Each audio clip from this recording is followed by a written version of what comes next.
ನಮಸ್ಕಾರ, ನೀವು ನೋಡ್ತಾ ಇದ್ದೀರಿ ಫ್ರೀಡಮ್ ಟಿವಿ. ಇದು ಜನಸಾಮಾನ್ಯರ ಚಾನೆಲ್. ಇವತ್ತಿನ ಕಂಪ್ಲೇಂಟ್ ಬಾಕ್ಸ್, ಪ್ರಮುಖವಾದಂಥ ವಿಚಾರವನ್ನ ಹೊತ್ತು ತಂದಿದ್ದೀವಿ. ಇವತ್ತಿನ ಕಂಪ್ಲೇಂಟ್ ಬಾಕ್ಸ್ನಲ್ಲಿ ಭಾಷಣಕ್ಕೆ ಸೀಮಿತವಾಯ್ತಾ ಪಾರಂಪರಿಕ ಕಟ್ಟಡಗಳ ಸಂರಕ್ಷಣೆ, ಮೈಸೂರು ಪಾರಂಪರಿಕ ಮಹತ್ವ ಹೆಸರಿಗಷ್ಟೇ ಸೀಮಿತವೇ, ಇದು ಮಹಾರಾಜರ ಮಹತ್ವಾಕಾಂಕ್ಷೆಯ ಕಟ್ಟಡದ ಕಣ್ಣೀರಿನ ಕಥೆ, ಪ್ರವಾಸಿಗರ ಎದುರೇ ಹರಾಜಾಗ್ತಾ ಇದೆಯಾ ಮೈಸೂರಿನ ಘನತೆ, ಪಾರಂಪರಿಕ ಲಾನ್ಸ್ಡೌನ್ ಬಿಲ್ಡಿಂಗ್ಗೆ ಮುಕ್ತಿ ಯಾವಾಗ?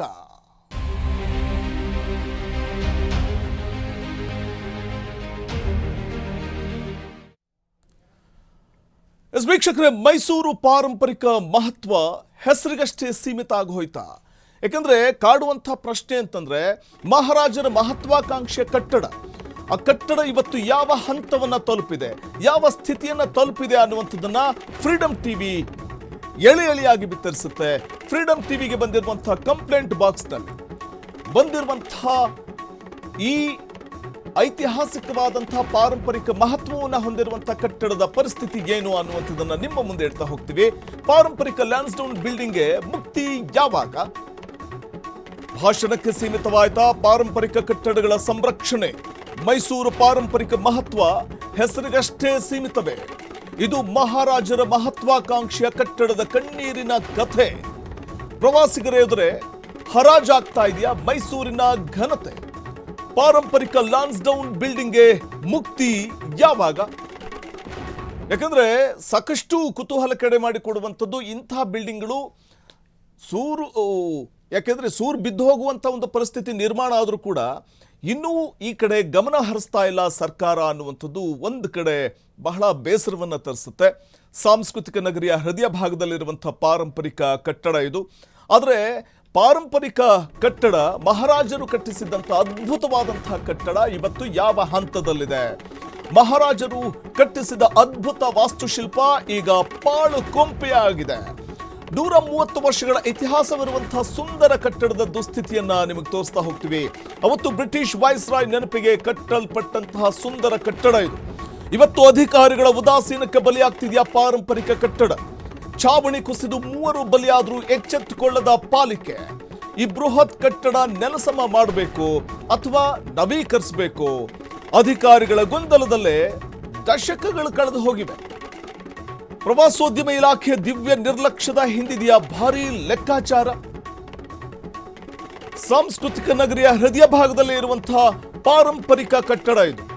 ಮಹಾರಾಜರು ಕಟ್ಟಿಸಿದಂತಹ ಅದ್ಭುತವಾದಂತಹ ವಾಸ್ತುಶಿಲ್ಪವನ್ನು ಒಳಗೊಂಡಂತಹ ಕಟ್ಟಡ, 130 ವರ್ಷಗಳ ಇತಿಹಾಸವನ್ನ ಹೊಂದಿರುವಂತಹ ಕಟ್ಟಡ ಇದು. ಮಹಾರಾಜರ ಕಲ್ಪನೆಯ ಕನಸಿನ ಕಟ್ಟಡ. ಪಾರಂಪರಿಕ ಕಟ್ಟಡಗಳು ವಿಶ್ವವಿಖ್ಯಾತ ಅರಮನೆ ಸೇರಿದಂತೆ ಮೈಸೂರಿನಲ್ಲಿ ನೂರಾರು ಕಾಣ್ತೇವೆ ನಾವು. ನೂರಾರು ಪಾರಂಪರಿಕ ಕಟ್ಟಡಗಳಲ್ಲಿ ಈ ಕಟ್ಟಡ ಕೂಡ ಒಂದು. ಆದರೆ ಇವತ್ತು ಯಾವ ಹಂತವನ್ನು ತಲುಪಿದೆ ಅನ್ನುವಂಥದ್ದನ್ನ ಎಳೆಯಾಗಿ ನಿಮ್ಮ ಮುಂದೆ ಇಡ್ತಾ ಹೋಗ್ತೀವಿ. ವೀಕ್ಷಕರೇ, ಸಾಂಸ್ಕೃತಿಕ ನಗರಿ ಮೈಸೂರು ಪಾರಂಪರಿಕ ಕಟ್ಟಡಗಳಿಗೆ ಹೆಸರುವಾಸಿಯಾಗಿರುವಂಥದ್ದು, ವಿಶ್ವವಿಖ್ಯಾತಿಯನ್ನ ಹೊಂದಿರುವಂಥದ್ದನ್ನು ನಾವು ಕಾಣಬಹುದು. ವಿಶ್ವವಿಖ್ಯಾತ ಅರಮನೆ ಸೇರಿದಂತೆ ನೂರಾರು ಪಾರಂಪರಿಕ ಕಟ್ಟಡಗಳು ಮೈಸೂರಿಗೆ ಕಳಶಪ್ರಾಯವಾಗಿವೆ. ಅದರ ನಗರದ ಹೃದಯ ಭಾಗದಲ್ಲೇ ಇರುವಂತಹ ಪಾರಂಪರಿಕ ಕಟ್ಟಡವೊಂದು ಪುನರುಜ್ಜೀವನ ಕಾಣದೆ ಸೊರಗ್ತಾ ಇದೆ. ಹಾಗಾದ್ರೆ ಯಾವುದು ಆ ಪಾರಂಪರಿಕ ಕಟ್ಟಡ? ಇದು ಪಾಳು ಬಿದ್ದಿದ್ದು ಹೇಗೆ? ಈ ಸ್ಟೋರಿ ನೋಡಿ.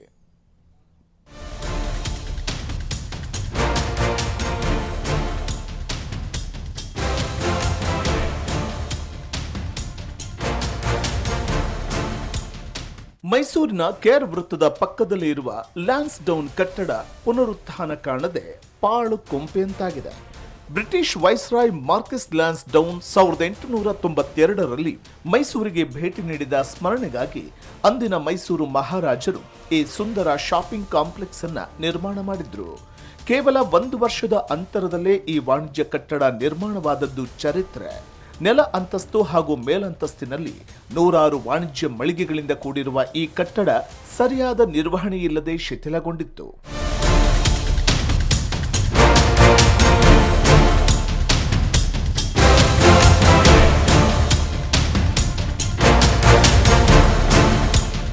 ಆಗೊಮ್ಮೆ ಈಗೊಮ್ಮೆ ನಗರ ಪಾಲಿಕೆ ಕಟ್ಟಡಕ್ಕೆ ತೇಪೆ ಹಚ್ಚುವ ಕೆಲಸ ಮಾಡ್ತಿತ್ತು.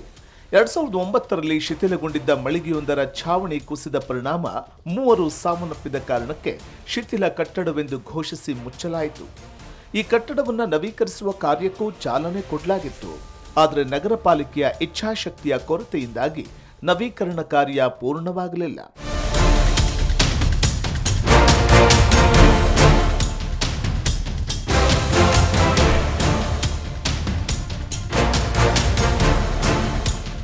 ಪಾರಂಪರಿಕ ಶೈಲಿಯಲ್ಲೇ ಕಟ್ಟಡ ನವೀಕರಣಕ್ಕೆ ಪಾರಂಪರಿಕ ತಜ್ಞರು ಶಿಫಾರಸು ಮಾಡಿದ್ರು. ಆದರೆ ಈ ಕಟ್ಟಡವನ್ನು ನೆಲಸಮ ಮಾಡಿ ಅದೇ ಸ್ಥಳದಲ್ಲಿ ಮತ್ತೊಂದು ವಾಣಿಜ್ಯ ಕಟ್ಟಡ ಕಟ್ಟಲು ಸರ್ಕಾರ ಸಚಿವ ಸಂಪುಟದಲ್ಲಿ ತೀರ್ಮಾನ ಕೈಗೊಂಡಿತ್ತು. ಶತಮಾನಕ್ಕೂ ಹಳೆಯದಾದ ಪಾರಂಪರಿಕ ಕಟ್ಟಡ ನೆಲಸಮಕ್ಕೆ ಪ್ರಜ್ಞಾವಂತ ನಾಗರಿಕರು ವಿರೋಧ ಮಾಡಿದ ದೆಸೆಯಿಂದ ಕಟ್ಟಡ ನೆಲಸಮ ಮಾಡಲು ಆಗಲಿಲ್ಲ. ಈ ಕುರಿತು ಹೈಕೋರ್ಟ್ನಲ್ಲಿ ಸಾರ್ವಜನಿಕ ಹಿತಾಸಕ್ತಿ ದಾವೆ ಹೂಡಿ ಕೆಲವರು ಹೋರಾಟ ಕೂಡ ಮಾಡಿದರು.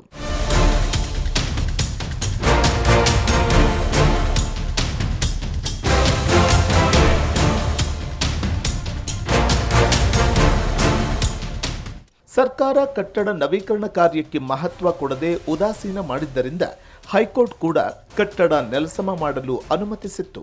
ಬಳಿಕ ಮಳೆ ಗಾಳಿಯಿಂದಾಗಿ ಕಟ್ಟಡದ ಒಂದೊಂದೇ ಮಳಿಗೆಗಳ ಛಾವಣಿಗಳು ಕುಸಿಯಲಾರಂಭಿಸಿವೆ.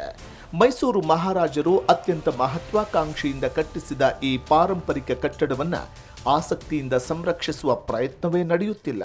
ಬಿಲ್ಡಿಂಗ್ನ ಮೊದಲಿಂದನೂ ಕಾರ್ಪೊರೇಷನ್ ಸರಿಯಾಗಿ ಮೇಂಟೈನ್ ಮಾಡಿಲ್ಲ. ಆಮೇಲೆ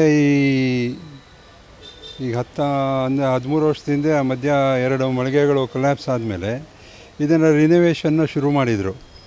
ಮಾಡಿ ಮಧ್ಯದಲ್ಲಿ ಕೆಲಸ ನಿಲ್ಲಿಸಾದ್ಮೇಲೆ ಈ ಮೇಲ್ಗಡೆ 4 ಅಂಗಡಿದು ರೂಫ್ ತೆಗೆದು ರೆಡಿ ಮಾಡೋಕ್ಕೆ ತೆಗೆದಿದ್ರು. ಅದು ಹಂಗೆ ಬಿಟ್ಬಿಟ್ಟು ಈಗ 10 ವರ್ಷದಿಂದನೂ ಮಳೆ ನೀರು ಬಿದ್ದು ಈ 5 ಅಂಗಡಿ ಕೊಲ್ಯಾಪ್ಸ್ ಆಗೋ ಸ್ಥಿತಿಗೆ ಬಂದಿದೆ. ಇದನ್ನು ಉಳಿಸ್ಕೋಬೇಕು ಅಂತ ಎಲ್ಲರದ್ದು ಆಸೆ ಇದೆ. ಆದರೆ ಇದರಲ್ಲಿ ಒಂದು 30% ಆಫ್ ಬಿಲ್ಡಿಂಗ್ ಡ್ಯಾಮೇಜ್ ಆಗಿದೆ. ಅದನ್ನು ರೆಡಿ ಮಾಡಿಬಿಟ್ಟು ಬಿಲ್ಡಿಂಗ್ನ ಉಳಿಸ್ಕೋಬೋದು ಅಂತ ನಮ್ಮ ಅನಿಸಿಕೆ. ಮಳಿಗೆ ಛಾವಣಿ ಕುಸಿದು ಇಲ್ಲಿದ್ದ ಮಳಿಗೆದಾರರನ್ನ ತೆರವು ಮಾಡಿಸಿದ ಬಳಿಕ ಮಳಿಗೆಯಲ್ಲಿದ್ದ ವ್ಯಾಪಾರಸ್ಥರು ಕಟ್ಟಡದ ಎದುರು ಭಾಗದಲ್ಲೇ ಚಿಕ್ಕ ಚಿಕ್ಕ ಮಳಿಗೆಗಳನ್ನ ಕಟ್ಟಿಸಿಕೊಂಡು ವ್ಯಾಪಾರ ಮಾಡ್ತಿದ್ದಾರೆ.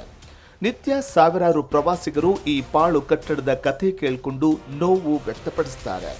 ಮೈಸೂರಿನ ಪಾರಂಪರಿಕತೆ ಕುರಿತು ಉದ್ದುದ್ದ ಭಾಷಣ ಮಾಡುವ ಜನಪ್ರತಿನಿಧಿಗಳು ಇತ್ತ ಗಮನ ಕೊಡ್ತಿಲ್ಲ.